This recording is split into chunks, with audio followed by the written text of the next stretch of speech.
having more things, having a better life, having an easy ride. But the moment he starts contemplating on his mortal nature, that's when he begins to think, what is this all about? It's true for me. What is before this? What is beyond this? So, mortality or mortal nature of life is not a curse, it's a blessing. What we need to understand is, what you call as my body is something that you have gathered. What is the big deal about giving it back? You're making it such a big deal because you are so identified with things that you're gathered. You become that. In your experience of life, you become the things that you have gathered. Because you have become that which you have gathered, this is the essence of ignorance. This is the essence of pain, this is the essence of misery, this is the essence of suffering, that you believe yourself to be something that you are not. This is the essence of chattering mind. People come and ask me again and again, Sadhguru, I try to meditate, my mind is going all over the place. The moment you identify yourself with something that you're not, your mind will not stop for a moment. You do what you want. The only way to stop it is either shoot you in the head or you come to an awareness as to what is you and what is not you. If you come to that, mind will become utterly still. If I sit here for 5 days, I will sit here without a single thought.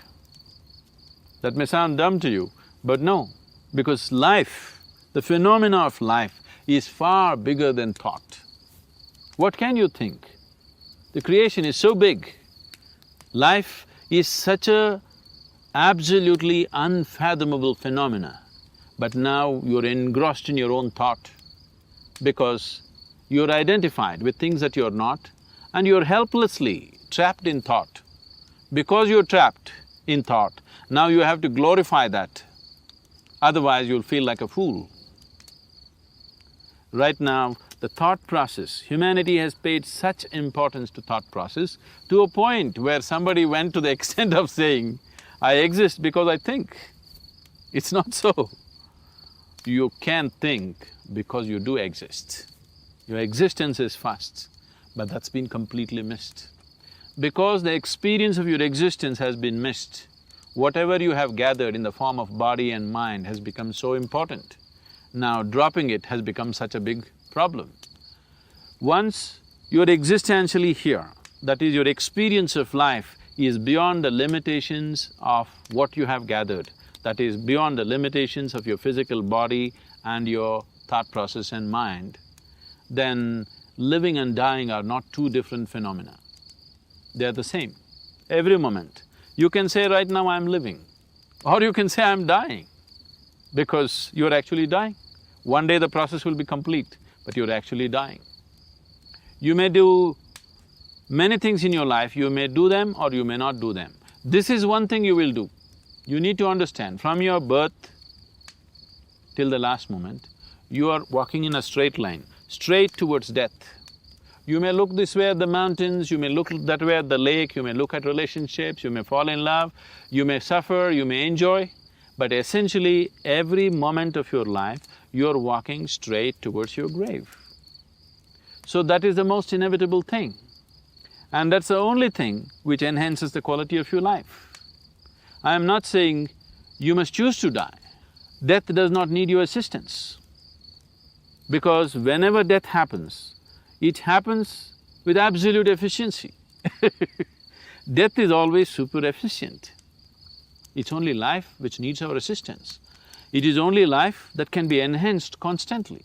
So your focus is on life, but unless you embrace death, you cannot live.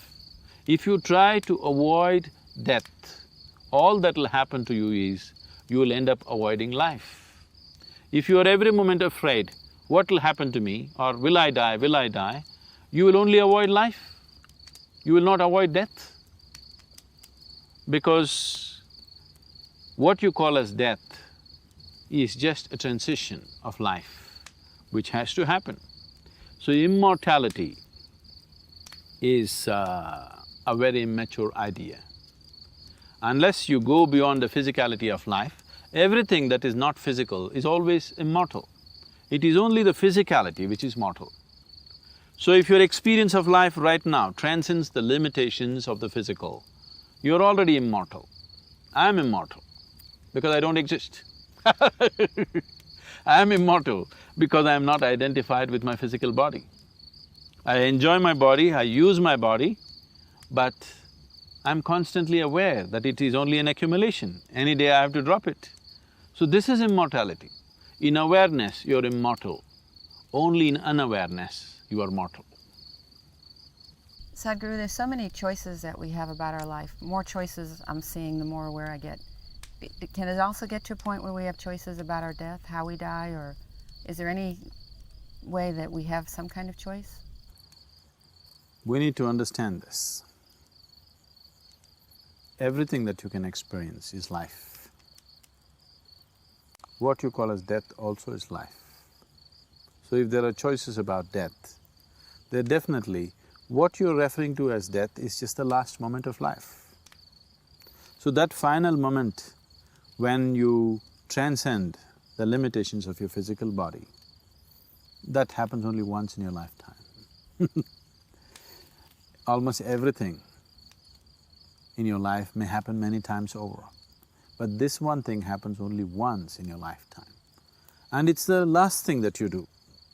The last thing that you do in your life is death.